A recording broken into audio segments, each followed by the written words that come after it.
Hi guys, welcome to my channel anime fan. आज हम बात करेंगे काइजू नंबर 8 के सेंटो के एपिसोड 1 के बारे में।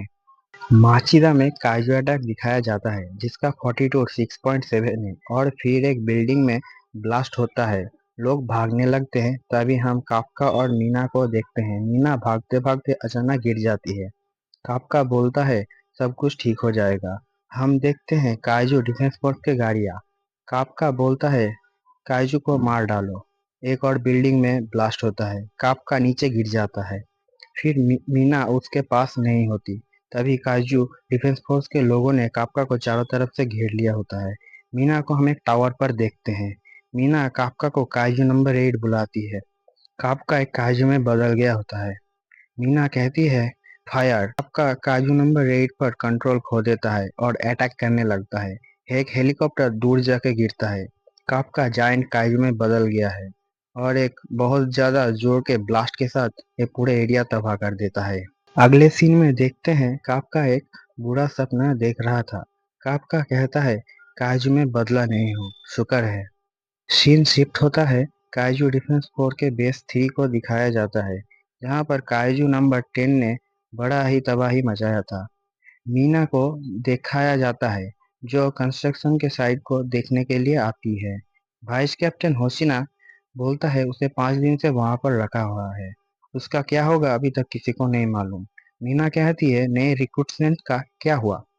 होशिना बोलता है जल्दी खबर आ जाएगा, उसने कुछ ज्यादा ही तबाही मचाया है। सीन शिफ्ट होता है और हम रेनो और इहारू एक गाड़ी में देखते हैं। नए डिवीजन ज्वाइन करने से पहले दोनों रुक के फोटो खींचने लगते हैं। इहारू कहता है अब लगता नहीं कि वो ओल्ड डूड डिफेंस फोर्स कभी ज्वाइन कर भी पाएगा। रेनो हंसते हुए कहता है काफका सर जब पहली बार काइजू में बदले थे तो उन्होंने भी यही बोला था। इहारू बोलता है अगर मैं होता तो कब का छोड़ देता। रेनो कहता है वो मर जाएंगे पर अपना सपना नहीं छोड़ेंगे। देखते हैं डिफेंस फोर्स 4 को। रेनो मनी मन बोलता है मैं और ज्यादा ताकतवर बनूंगा और काफका सर की रक्षा करूंगा। डिफेंस फोर्स 1 दिखाया जाता है। किकोरू वो मैसेज को देख रही होती है और मनी मन बोलती है मुझे और ज्यादा ताकतवर बनना होगा ताकि काफका को रोक सकूं अगर वो कंट्रोल खो दे तो। तभी एंट्री करता है first division vice captain Eiji Hasegawa. Kikoru से कहता है चलो तुम्हें फर्स्ट डिवीजन के कैप्टन से मिलवाता हूँ। इजी बोलता है तुम्हें थर्ड डिवीजन के कैप्टन मीना आशिर ने तो बोला ही होगा। थर्ड डिवीजन के मरम्मत होने तक तुम्हें फर्स्ट डिवीजन में ही रहना होगा। किकोरू मनी मन बोलती है फर्स्ट डिवीजन काइजू के खिलाफ सबसे ताकतवर यूनिट है। मैं जब अमेरिका में थी तब भी लोग इस यूनिट को जानते थे। खुद को बेहतर बनाने के लिए एक परफेक्ट यूनिट है। जापान की सबसे ताकतवर यूनिट का कैप्टन मुझे जितना हो सके उनसे नॉलेज ले लेनी चाहिए। हम देखते हैं first division captain Gen Narumi video game खेल रहा होता है और कहता है मुझे प्लेटिनम रैंक मिल ही गया, 5 किल और 4 असिस्ट मिल ही गए। इजी गेन को एक लात मारता है। गेन जाके PS5 के ऊपर गिरता है। गेन कहता है मेरा PS5 टूट गया। इजी कहता है मैंने तुम्हें बोला था वो 2 बजे तक पहुंच जाएगी, अपना कमरा साफ कर लेना। गेन कहता है मुझे क्या करना है या ना करना है इसका फैसला तो मैं ही करूंगा ना। इजी एक बार लात मारता है और बोलता है बातें बनाना बंद करो और जल्दी से अपना कमरा साफ करो। गेन इजी को बोलता है मेरा मॉडल टूटने ही वाला था, मैं मेरा कमरा साफ करूं या ना करूं उससे तुम्हारा क्या। इजी कहता है ये कमरा तुम्हारी जागीर नहीं, ये डिफेंस फोर्स की अमानत है। अगर तुम्हें मेरे कमरे से इतनी ही तकलीफ है तो तुम मेरा कमरा साफ क्यों नहीं करवा देते, क्योंकि मैं नहीं करने वाला। अगर तुम नहीं करोगे तो मैं ही करवा देता हूँ। उसकी गेम्स और मॉडल्स को एक बैग में भरने लगते हैं। गेन कहता है मेरी चीजों को हाथ मत लगाना, उसे खरीदने में कितने पैसे खर्च हुए तुम्हें पता है। किकोरू कहता है क्या नमूना है, अगर इसे इज्जत दूंगी तो इज्जत की ही बेइज्जती होगी। गेन कहता है ओ तो तुम ही हो डायरेक्टर जनरल की बेटी। किकोरू कहती है नहीं, ये मेरे सीनियर ऑफिसर है, मुझे इनकी इज्जत करनी ही होगी। मैं किकोरू सिनोमिया थर्ड डिवीजन से आई हूँ, मुझे कुछ दिनों के लिए फर्स्ट डिवीजन में भेजा गया है, आपके ऑर्डर्स फॉलो करने के लिए तैयार हूँ। फर्स्ट डिवीजन के कैप्टन होने के नाते मुझे तुमसे सिर्फ एक ही चीज की उम्मीद है। तभी एक काइजू अटैक हो जाता है। गेन बोलता है क्या परफेक्ट टाइमिंग है, जब हम काइजू से लड़ेंगे तब तुम्हें इसका जवाब मिल ही जाएगा। इस लड़ाई में तुम जान जाओगी कि मैं क्या कर सकता हूँ। सीन शिफ्ट होता है और हम देखते हैं समुंदर में एक बहुत बड़ा काइजू अपीयर होता है। हेलीकॉप्टर, टैंक सब कुछ काइजू को मारने के लिए मूव करने लगते हैं और लोग अपनी जान बचाने के लिए भाग रहे थे। काइजू को मिसाइल और गन से अटैक कर रहे हैं पर उस काइजू को कुछ नहीं होता है। काइजू ने समंदर के नीचे से जाके अपनी फिन से अटैक कर दिया था। सब वहां से निकलने ही वाले थे, तभी ब्रिज टूट के गिर जाता है। सिचुएशन आउट ऑफ कंट्रोल हो जाता है। गेन ऑर्डर देता है कि काइजू को एक जगह पर घेरे रखने के लिए। सब काइजू को चारों तरफ से घेर लेते हैं। किकोरू कहता है ये कम से कम 40% का पावर यूज कर रहे हैं। गेन कहता है किकोरो सिनोमिया, इज्जत हो या साफ सफाई, गेमिंग हो या पढ़ाई, इस सब से मुझे कोई फर्क नहीं पड़ता। मुझे सिर्फ एक ही चीज चाहिए। और हेलीकॉप्टर से कूद जाता है। हम देखते हैं कि उसके पास नंबर वेपन 1 है। उसकी मदद से वो काइजू के पीठ के ऊपर हमला करता है। काइजू एक बॉम्ब की तरह फट जाता है। गेन कहता है मुझे सिर्फ एक ही चीज चाहिए, पूरी काबिलियत से काम करने वाले लोग, जी हुजूरी करने वाले नहीं।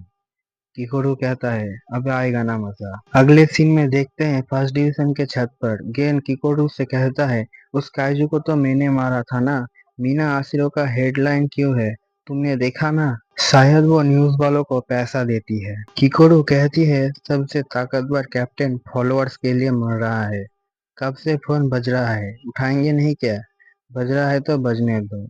इजी नहीं तो आसाओ सान का कॉल है। वो बोर्डिंग मीटिंग करने के लिए बुला रहे हैं। मैं अभी जवान हूँ, उन बूढ़ों से टाइम पास भला कौन करेगा। इजी आके एक लात मारता है और बोलता है क्योंकि ये तुम्हारा ड्यूटी है। अब चलो मेरे साथ। मेरा जाना इतना जरूरी है क्या? हाँ, क्योंकि ये काइजू नंबर 8 के बारे में है। कापका को ट्रेनिंग करते हुए देखते हैं और कहता है मुझे पूरे 5 दिन हो गए यहाँ आए हुए और मैंने अभी तक कुछ नहीं किया। आसाओ काफ्का को कहता है तुम्हें अपने आप को साबित करना होगा। मैं अपने आप को साबित कैसे करूं? काजू डिफेंस फोर्स काफ्का को लेने आए थे। काफ्का और किकोरू एक दूसरे को देखते हैं। डायरेक्टर जनरल के ऑफिस में सब होते हैं। ये तो फर्स्ट डिवीजन कैप्टन गेन नारुमी है। आसाओ सिनोमिया बोलता है काफ्का हेबिनो, मैं तुम्हें फर्स्ट डिवीजन में डाल रहा हूँ। हिस्ट्री का सबसे ताकतवर काइजू और पूरे जापान का सबसे ताकतवर डिफेंस फोर्स साथ मिलकर काम करेंगे। हमें आने वाले मुसीबतों के लिए सबसे ताकतवर टीम बनाना है। यही टाइम है उपयोगिता साबित करके सबके दिल में अपनी जगह बनाने के लिए। अगर ऐसा नहीं कर पाए तो तुम्हारी मेरी डिफेंस फोर्स में कोई जरूरत नहीं। काफ्का मन ही मन कहता है गुस्सा आ रहा है कि मुझे काजू बनाकर इस्तेमाल करने के लिए, पर जिंदा रहने के लिए मुझे करना पड़ेगा। गेन कहता है मुझे मंजूर नहीं। सबसे ताकतवर टीम बनाने के लिए मेरा होना ही काफी है। ऑफिस से जाने वाला था तभी आसाओ बोलता है रुक जाओ। नंबर 9 ने इंसान का रूप लेकर कहीं गायब हो गया है और नंबर 10 साजिश करके डिफेंस फोर्स में हमला किया था। इसमें कोई शक नहीं कि हम दिन ब दिन बदल रहे हैं, पर कायजों की ये सारी बदलाव हमारे समझ के बड़े हैं। हमें भी बदलना होगा। गेन कहता है हर बार की तरह आपको मुझ पर भरोसा नहीं है। सही तरीका तो ये है कि इस काजू का खाल निकाल के मेरे लिए एक एडवांस सूट बना दिया जाए। मैं अभी मर नहीं सकता क्योंकि सबकी उम्मीदें मुझ पर टिकी हुई है। मैं अपनी आखिरी सांस तक लड़ूंगा, वादे पूरे करने तक। मैं काफ्का ड्यूटी के लिए हाजिर हूँ। ये ड्रामे मुझे पसंद नहीं। अपनी काबिलियत साबित करो। अगर तुमने कोई गड़बड़ी की तुम्हारी खाल खींच के सूट बनाऊंगा। मौका देने के लिए शुक्रिया। थर्ड डिवीजन को देखते हैं। हुसीना कहता है काफ्का और नए जॉइनीज अपने अपने डिवीजन में पहुंच गए हैं। मीना कहता है तो चलो हम अपने काम करते हैं, मुझे थोड़ा ट्रेनिंग करना है। आओ हुसीना। किकोरो अपनी बैग पैक करती है और अपनी माँ की तस्वीर को देखती है। आसाओ सिनोमिया को हम एक लैब में देखते हैं। एक बहुत बड़ा अर्थक्वेक आया है जिससे सारी बिल्डिंग्स और घर टूटने लगते हैं और आखिर में देखते हैं एक बहुत बड़ा गड्ढा। Thank you for watching this video. I hope कि आप लोगों को मेरा वीडियो अच्छा लगा होगा। अगर अच्छा लगा है तो लाइक, सब्सक्राइब एंड शेयर जरूर करना। आप लोगों से मिलूंगा मैं आखिरी वीडियो में, तब तक के लिए सायोनारा।